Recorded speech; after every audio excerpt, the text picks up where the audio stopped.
تو این ویدیو میخوایم با سبدگردان‌ها و شرکت‌های مشاوره‌ای آشنا بشیم. پس تا انتهای ویدیو همراه ما باشید.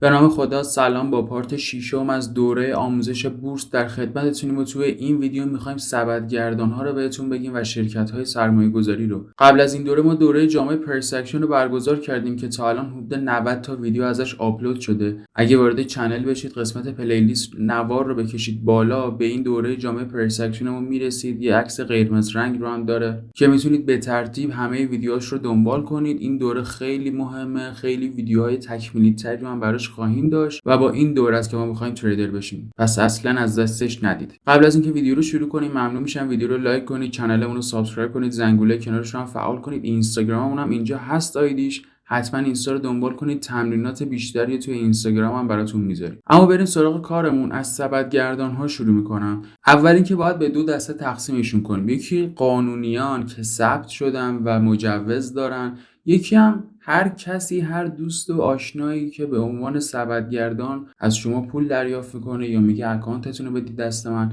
و برای شما سهام خرید و فروش میکنه. با اون بخش آشنا و غیر قانونیش که دیگه کاری نداریم، ما خودتون میدونید. اما اینجا میخوایم شرکت‌هایی رو معرفی کنیم که مجوز دارن و میتونن این کار رو انجام بدن. سبدگردان‌ها هم مثل صندوق‌های سرمایه‌گذاری تضمین سودی رو ندارن و مشخص نیست درصد سود یا ضرری که حتی میخوام به ما بدن چقدره. و یه نکته هم که هست، مثل صندوق‌ها باز اونها شریک نیستن در زیان ما و در سودها شریکن که الان جلوتر کارمزدها رو میخوام بهتون بگم بیشتر میفهمیم چجوریه. و یه مورد دیگه این که مدت زمان داره، قرارداد باید باشون ببندیم. مثلا ما توی صندوق‌های سرمایه‌گذاری میتونستیم امروز 10 تا واحد بخریم و هفته بعد ابطال بزنیم، با اینکه یه ضرر کوچیکی هم به ما میدادن چون زود فروخته بودیم. ما باید مثلا 5 ماه نگه می‌داشتیم پولمون رو، اما به هر حال میتونستیم اون پول رو برداریم. اما اینجا دیگه یک قرارداد باید ببندیم که حداقل برای 1 سال به طور مثال خرید و فروش سهام رو در اختیار اون شرکت قرار بدیم و جلوتر ویژگی بیشتری هم ازش میگم.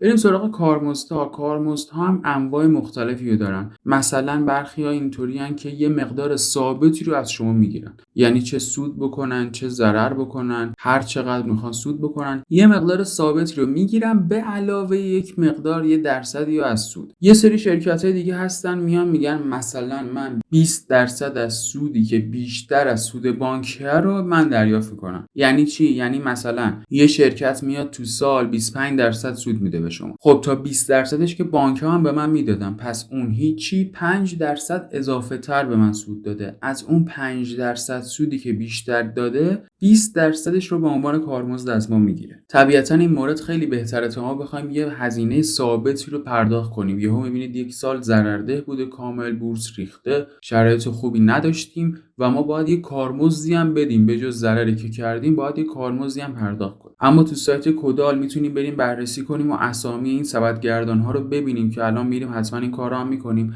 اما قبلش بیایم این نکات رو هم ببینیم. 10 نکته که پیش از انتخاب سبدگردان‌ها خوبه که رعایت بکنیم. یکی این که خب گفتم مجوز داشته باشن که الان میریم تو کدال بررسیشون میکنیم و کارمزدهاشون رو مقایسه کنیم. همونجوری که گفتم یه سری از شرکت‌ها ممکنه با وجود بازدهی خیلی خوبشون کارمزدهای خیلی کمی هم بگیرن و خب طبیعتا اونا میتونن انتخاب بهتری باشن برای ما.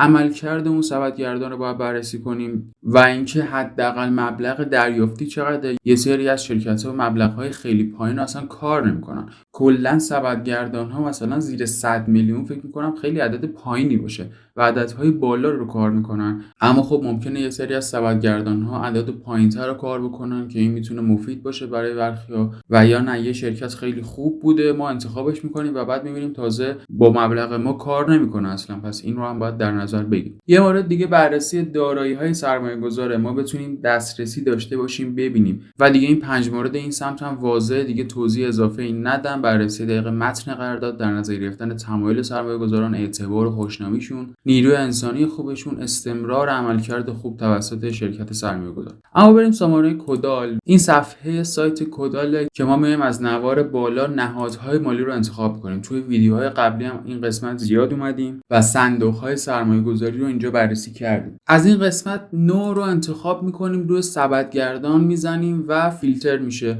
می‌بینید که 73 مورد نوشت یافت شد.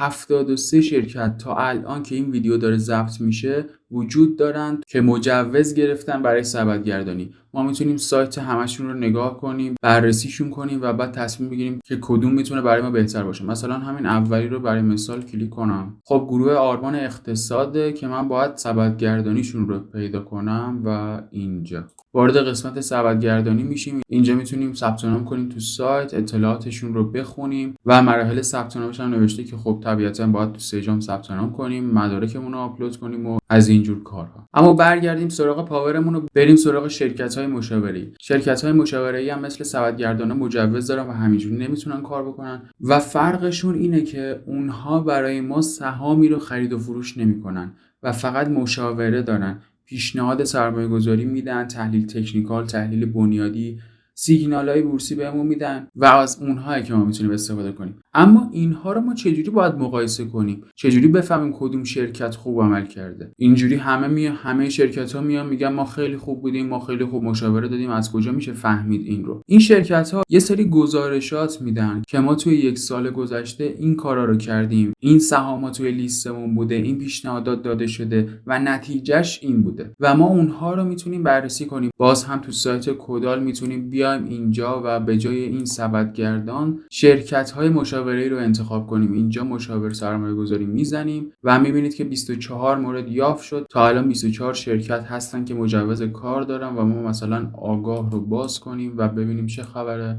خب این صفحه مشاور سرمایه‌گذاری آوا که میبینید اینجا پیشنهادهای سرمایه‌گذاری میتونیم این قسمت‌ها رو ببینیم، تحلیل‌های بنیادی، تحلیل‌های تکنیکال رو ببینیم و پشتیبان دارن. قطعاً میتونیم پشتیبان پیام بدیم، بیشتر درباره‌شون اطلاعات کسب کنیم، عملکردشون رو ببینیم و بررسی کنیم و کارهای مختلف دیگه. برای این ویدیو کافیه دیگه. ممنونم که تا پایان ویدیو همراه ما بودید. ممنون میشم ویدیو رو لایک کنید، کانالمون رو سابسکرایب کنید، زنگوله کنارش هم فعال کنید تا پیام ویدیو بعدی ما هم براتون بیاد و از ویدیوهای بعدیمون جا نمونید. تا ویدیوهای آینده، خدا نگهدار.